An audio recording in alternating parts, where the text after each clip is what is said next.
Hi, this is Dan. Sorry I haven't been around in a bit, but I just started a new semester and it has been a crazy one. Lots of classes about writing screenplays, content development, and the rest. So part of this is actually geared towards my students who are all in the process of coming up with what they would like to write for the future and are very concerned about the state of the industry as it exists today. Well, first of all, I do give them the good news, not that it sounds very good, but that in the years that I've been in the entertainment industry, we've seen four complete turnarounds where a technology emerged, it became the thing, everyone was doing it, and then it started collapsing out while a new technology or type of programming came in and took its place. So we are in that transitional period again. And just like the rise and fall of home video, just like the rise and fall of the foreign independent distribution market, just like the rise and fall of game shows and first run syndication, we are in that position again. However, there is an area of the entertainment industry that I find that we don't talk about enough. Yes, we do spend a lot of time on the shenanigans that go on in the C-suite. The chief executive officer, the chief operating officer, the chief financial officer, the chief diversity officer, or whatever that position is. But we often ignore the people who really are on the front lines, and when they are incompetent, there is no ability for the C-suite to be able to fix it because they are relying on the people on that front line to do the right thing. And that, to me, is the middle management position. So, for the next few episodes, we're going to look at some of those areas of middle management and where I believe they have gone wrong. We're going to start out with development because I'm someone who came from old school project development. So, yes, there's obviously changes in the way things are done. Some of those changes are definitely positive. But a lot of those changes had negative consequences that, for many instances, people weren't aware even existed. So let's talk about what project development is to begin with. First and foremost, project development is the process by which a piece of material comes in, and that can come in from something that was thrown over the transom by an agent or a manager, features one of their writer clients that has come up with a really great script, could be a package of several elements put together, although that is not happening so much anymore since the Writers Guild basically stopped the process of packaging, at least from the writer's side. And could be a newspaper article, could be a magazine article, it could be a book that's just come out, could be a book that's in the public domain. Everything is possible for content development, for project development. And there's nothing that is too small or too niche to not warrant some further exploration if you're looking at it and the material itself is actually good. To start at the top, let's talk about the two different forms that you will see development happen in. Number one is big corporate development. Under big corporate development, you usually have a studio that has multiple different types of production going on at the same time.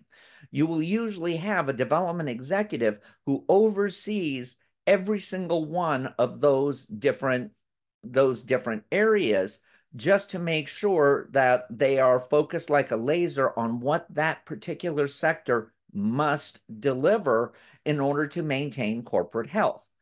In the case of when I was at Fremantle, I was more or less in the scripted side. So that meant that I was looking at programming that was coming in from a scripted angle, whether that be overseeing the current programming duties on Baywatch or some of the other shows we had going, or looking for new material that might be interesting for us to move forward with. Now, a lot of that programming that we were looking at that time was remakes of shows that were part of the Thames television library, because Fremantle Media actually, through the course of many mergers and acquisitions, had become part of Thames. And there were certainly a lot of programs in the Thames library that fit in very well with what development was looking for at that time. So many of the older British shows, such as Minders, such as Neighbors, such as Coronation Street, were looked at to see if there was any American style version that could be done, particularly with some of the talent that we were associated with. So you'll notice it wasn't necessarily going out there into the hinterlands and finding fire in a bottle, that kind of new talent that was explosive. The company was indeed too big to do that. Now, when I'd started with them, they were not too big to do that. It was a smaller company with about 50 employees. By the time I left, it had about 45,000. So you can see that there was a major transition. So of course, what you needed to look for was going to change as well.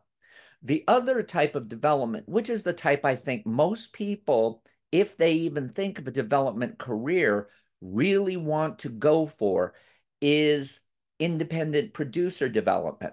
Now, truthfully, independent producer development isn't what it used to be.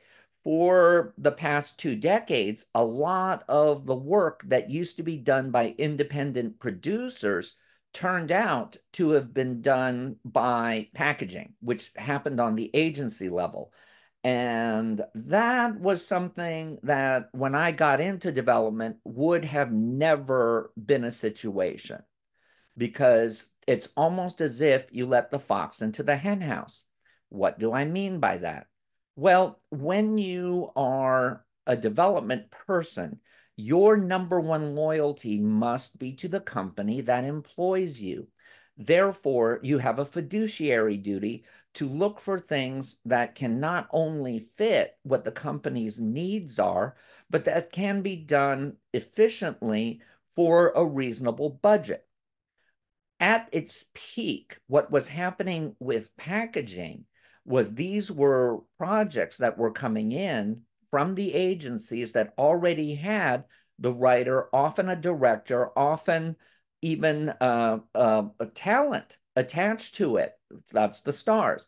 In order to make a project that seemed like it was a must buy. And consequently, the agency would get a percentage of budget as well in feature films as a percentage of the gross take at the box office. So for agencies, this meant a lot of money.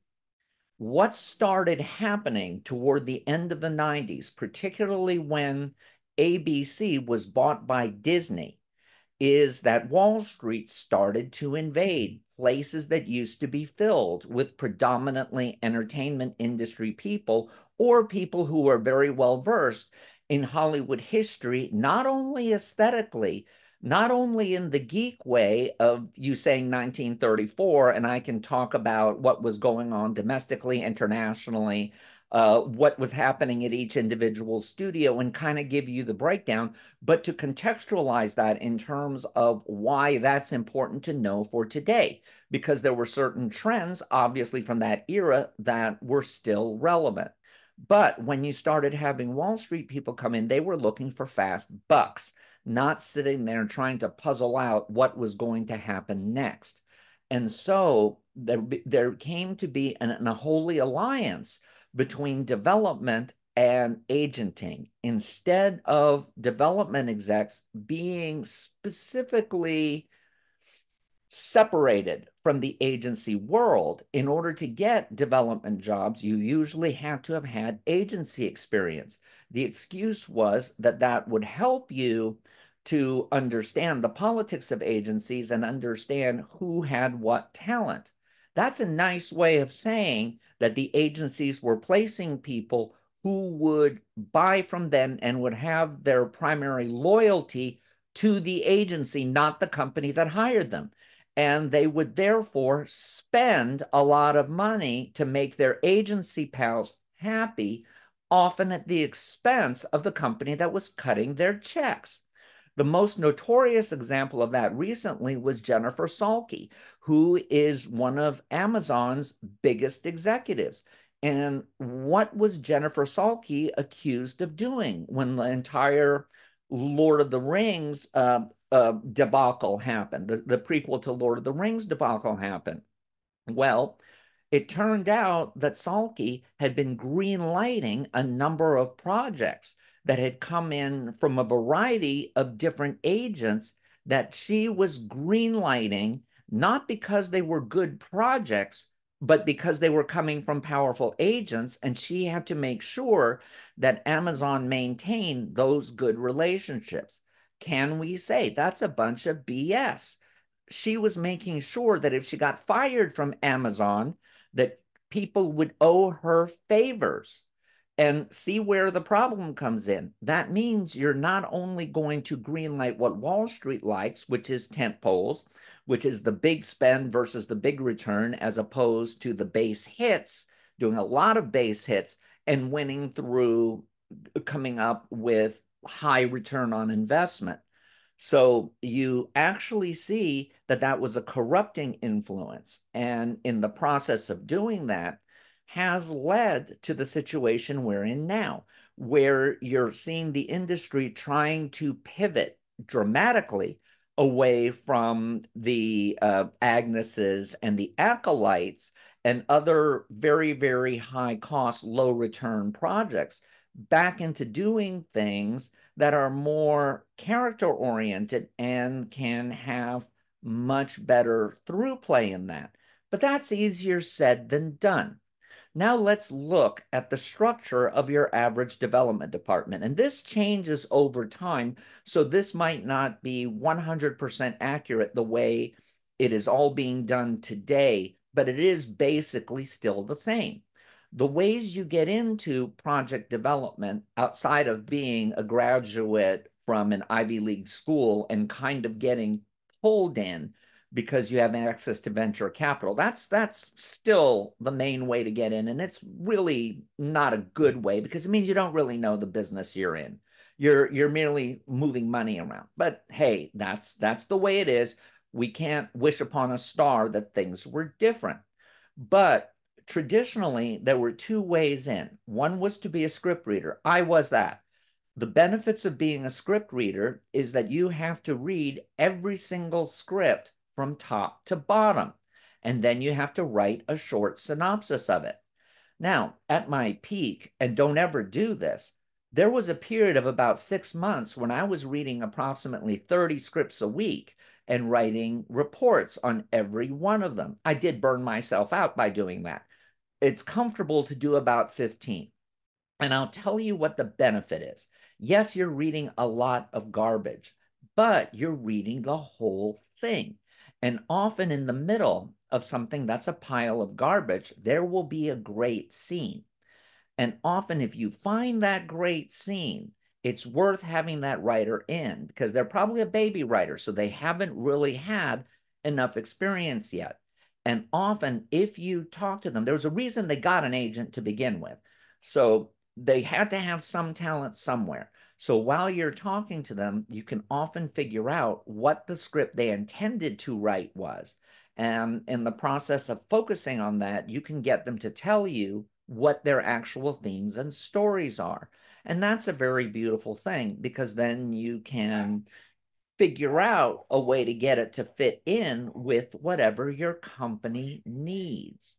And often this is a long-term process and it is worth looking at everything, but that can only happen if you're forced to read everything, the whole thing, not just the first 20 pages and give up on it because it's too easy to miss those gems that were there, not because the writer was actually bad, but simply because they might be writing in a venue that they're not comfortable with, or they were told by their agents or managers they needed to write a script of a certain style that was an easier sell, and they weren't really proficient in it yet. So it's worthwhile. The second way is to be an assistant. Now, the benefits of being an assistant is that as you're sitting at the desk, you do hear everybody in town coming through in one way or another. Either you're placing calls or you're receiving calls. And in the process of doing that, you get a nice picture of how the industry is structured. The minus for that is that often you don't have a chance to read every script or read a lot of scripts. You will read certain scripts when they have quote unquote good coverage first. But again, you only read the first 20 pages unless it's great, and then you finish it. So you might end up with a distorted view of what can be done with a given story. But that doesn't kick in yet. The minus of being someone who is a reader is that most of the time you didn't spend a lot of time in the offices and you weren't really seeing what's going on in the industry and who the players are. So you're at a little bit of a disadvantage there, and you have to make up for that by perhaps going to networking group and things like that. However, once you get hired, both you and somebody who came in as an assistant are now at an equal position, and it's time for you to each catch up on what the other had that you lacked. Now, if you are incoming as someone who was a reader, you're going to have to catch up on all of the agents and how that works.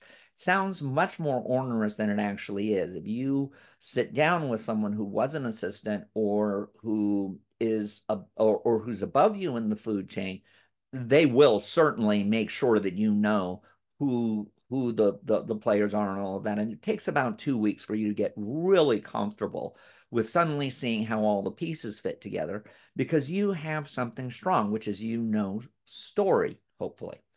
The assistant now is in a position where they're going to start making decisions. And while they have a contact with the agencies and the producers and independent direct, all of that, they're now having to catch up with how do you fix material that comes in that you like, because that becomes the next step. When something is good, and this is usually at the manager of development stage, you start reading other scripts, you start reading other projects, and your analysis of it becomes, how does this fit with what our needs are? Is this a company that's based on medium budget projects that must have a foreign piece? Okay, that has certain requirements to it. Maybe you're at a company that does a lot of horror. You better like horror, because if you sit there and just say, well, this is a terrible genre, I don't like it, you're not going to last very long. But you have to then understand what's the difference between a good and a bad horror movie. The next step up from manager is usually director of development, which is the primo development job, because all you are focused on is making sure the project is as good as humanly possible within the constraints of what your company can do. That's in terms of budget. That's in terms of talent you might have an association with. That's in terms of how your distribution operates and what other markets you have to fulfill in order to have a successful project for your department. Picking up on what you did as a manager, which is meeting with quote unquote baby agents and baby writers and looking at people who might be good in the future, you start meeting with upper level people. You start maybe not having green light ability, but you start with being able to look at things and make a solid recommendation. You also get a little bit of the background, but that bit of the background you're getting is still in the context of making the script as good as possible. You're not really obsessed with the practical considerations yet, but you are in a position to actually say, I think we should do this script rather than that script. And you're also in a position where you're going to have to start making critical decisions. Let's say your company decides it wants to do a new series with a larger than premium streaming number of episodes, maybe 15, as opposed to the 6 to 10 episodes, because you're looking at what's going on in the market and you're saying, we really need to build a library and have things that have a potential to have a rerun life at some point, because certainly fast television services, that's free ad-supported TV, are picking up on older shows, but the only way you can get picked up on an older show is to have a lot of episodes. So we do need to start looking at that.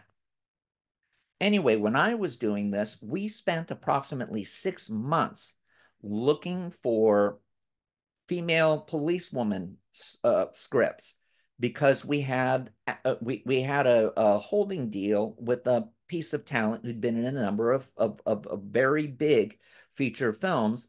And we had, as one of our executives in the company, David Gerber, who had been the original creator of Policewoman and Police Story and Magnificent Seven and The Young Riders and a whole bunch of other things.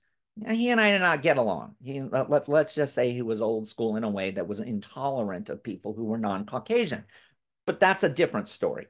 Anyway, um, we spent about 6 months doing nothing but reading female policewoman stories. We took a lot of meetings. There were several of us as executives who were doing this all day.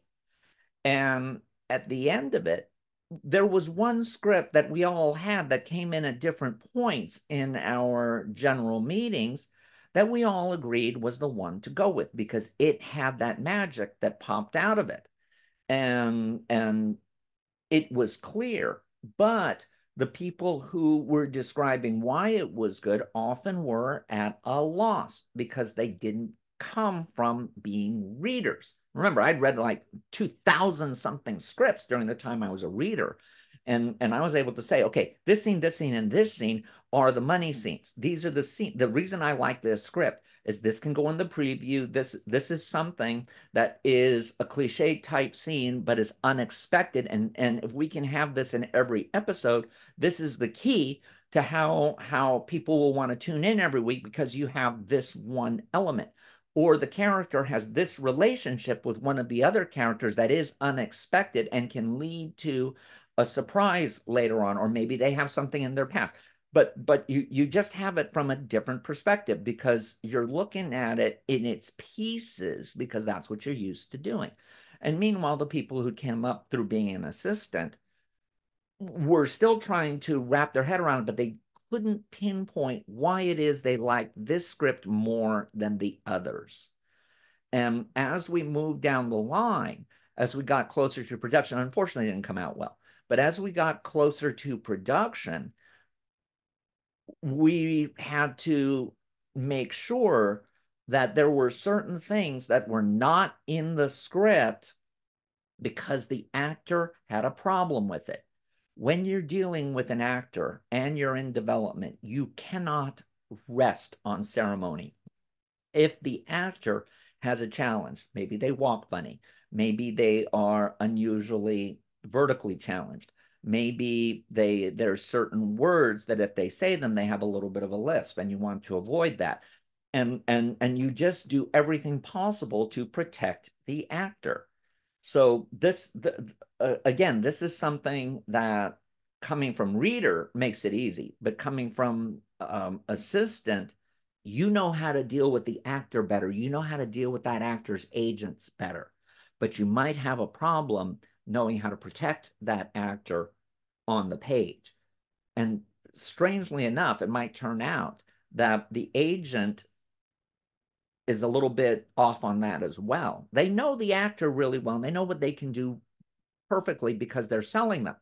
But if there's something in a TV series that an actor is weak at, better make sure they don't do that thing. And it can be any number of things. If you watch old shows, you'll notice that often there's huge height disparity between characters. And the way it's handled is within the script. When it's still in the planning and scripting stages, you will never have them standing next to each other. One will be sitting and one will be standing, or something similar, to where you can hide the height disparity. It's simple, but it's something that you have to watch and do. So this is what you do as a director of development. You are working to make the script as good as possible. Now we have what I call the creative line.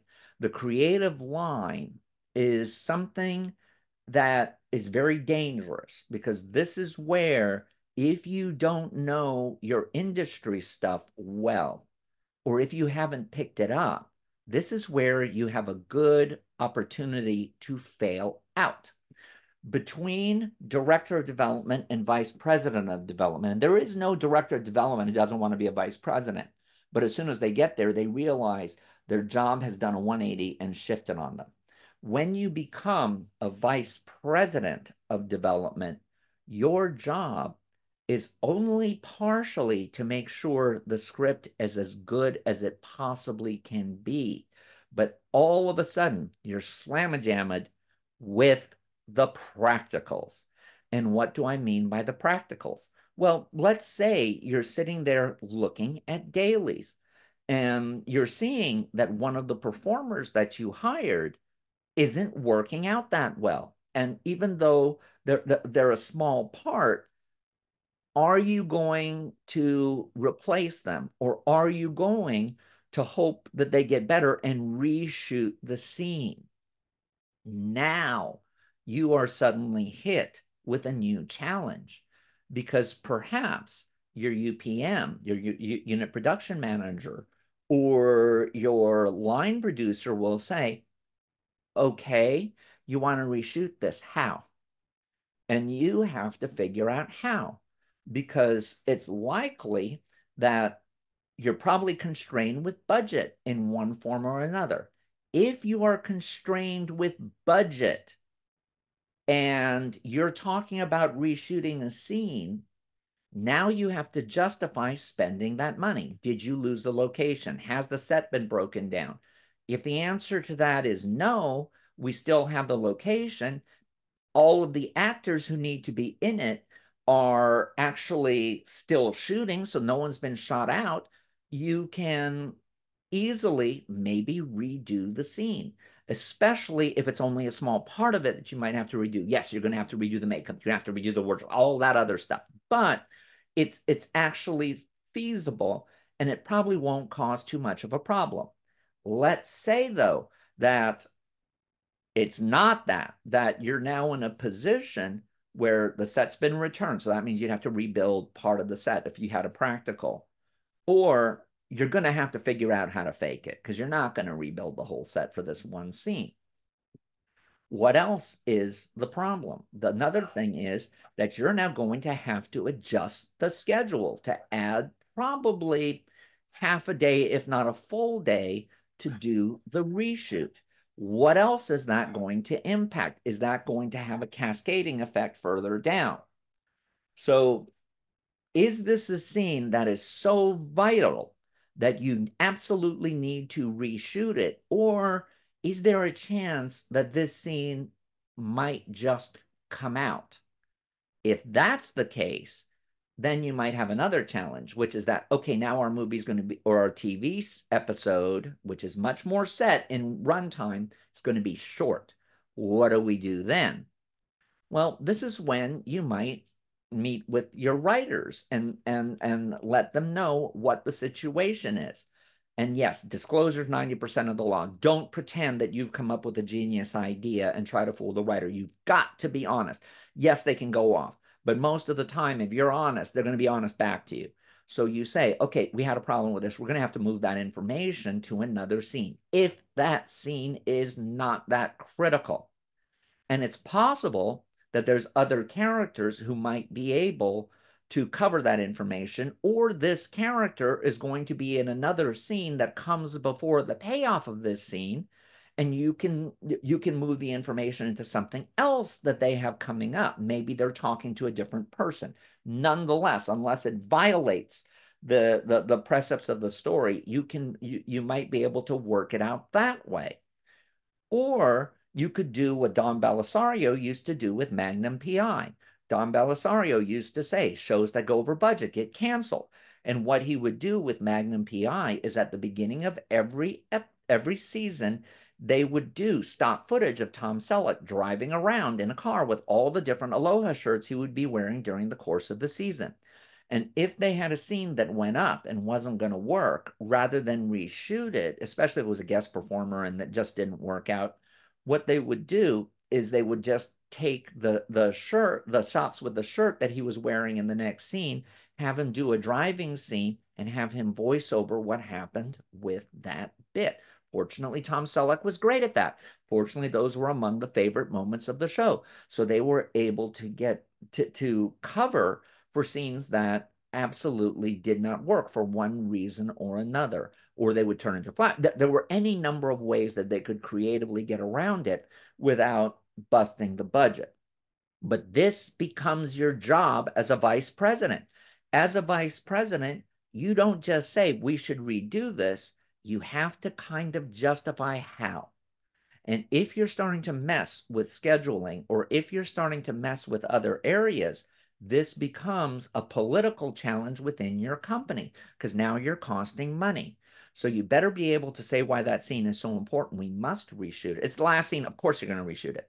It's something in the middle with just fill in dialogue that's filling in pieces of information. You might be able to do without it, but then you have a short a short episode. Okay, is there a montage in there somewhere that you can extend a little bit, or 3 or 4 montages that you can extend a little bit, so you don't have a 6-minute jet ski montage like we one time had on Baywatch that really was getting less viewership than the commercials that came after it. It was so long and boring.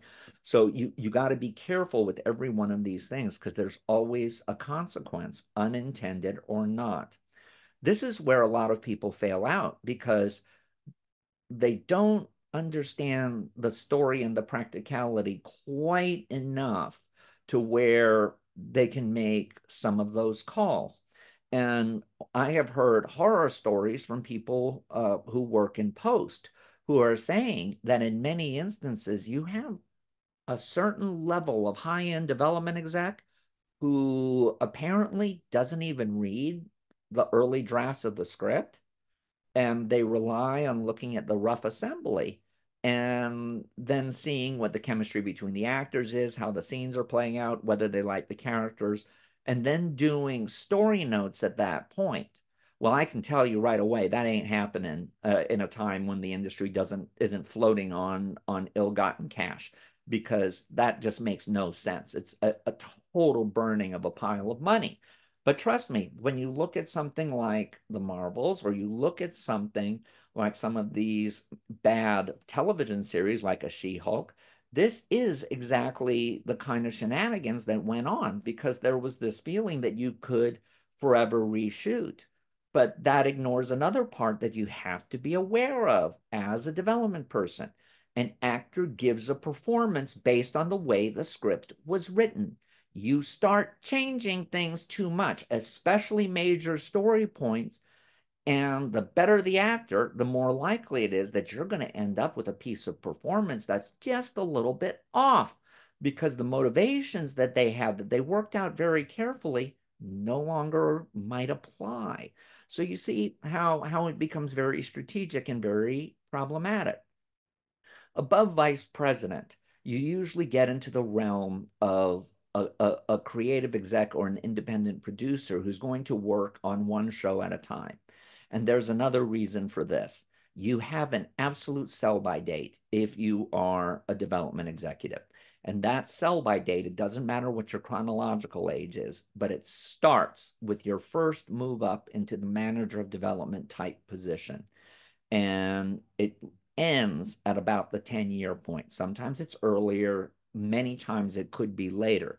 Now, that doesn't mean you still won't have that job. It doesn't mean you still won't be pretending to do it. But the bottom line is you're probably not effective in it. And the reason for that is that your industry framing gets increasingly off.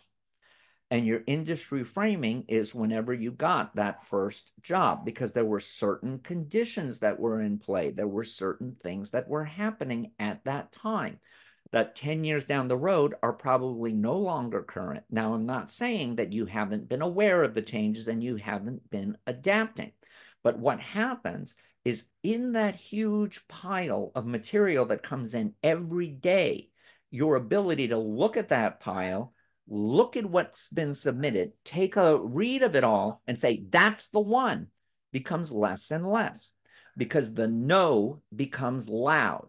What do I mean by that? The reasons to say no to a project become so loud that you no longer are really looking at what the project is. You're looking at protecting your rear end, whether you're doing it directly or indirectly. You're doing it anyway because you've been there too long. What's an example of that? Well, when I was working at Fremantle, one of the last things I worked on a little bit was a show called Pop Idol, which would become American Idol. And it was turned down by virtually every studio and network in Hollywood because the most common excuse was it's just like Star Search. And finally, when Fox decided to pick it up, they did it because of pressure from home office in England, because the show was such a big hit there that they couldn't believe that no one was picking it up here. And sure enough, the response from Mike Darnell was, yeah, it's Star Search. What, we don't need to do this kind of shit. And the bottom line was, no, it isn't. And plus, the people who remembered Star Search, I remember this is the early part of the 2000s. That show had been off the air approximately 10 years at that point or more. So that meant that your younger audience, the people that everyone is looking to bring in, had no familiarity with it. Therefore, this was a new show, new concept. I'm not knocking Mike Darnell. He's a great executive. But what I am saying is that he gave in to that. I've been at this job just a little bit too long. So when I see this show coming in, the no, we don't want to do this is too much like this other show that was kind of a joke. That is going to scream louder than this show is a massive hit throughout Europe. You got to do it, even if it seems like a knockoff, because there's a whole array of an audience that wasn't there before. So that's my general introduction to what development is. In our next session, I'm going to go over some of the challenges specific to development today and where I believe the big mistakes are being made. Today, to get the public to attend a picture show, it's not enough to advertise a famous star they know. If you want to get the crowds to come around, you gotta have glorious Technicolor, breathtaking CinemaScope, and stereophonic sound.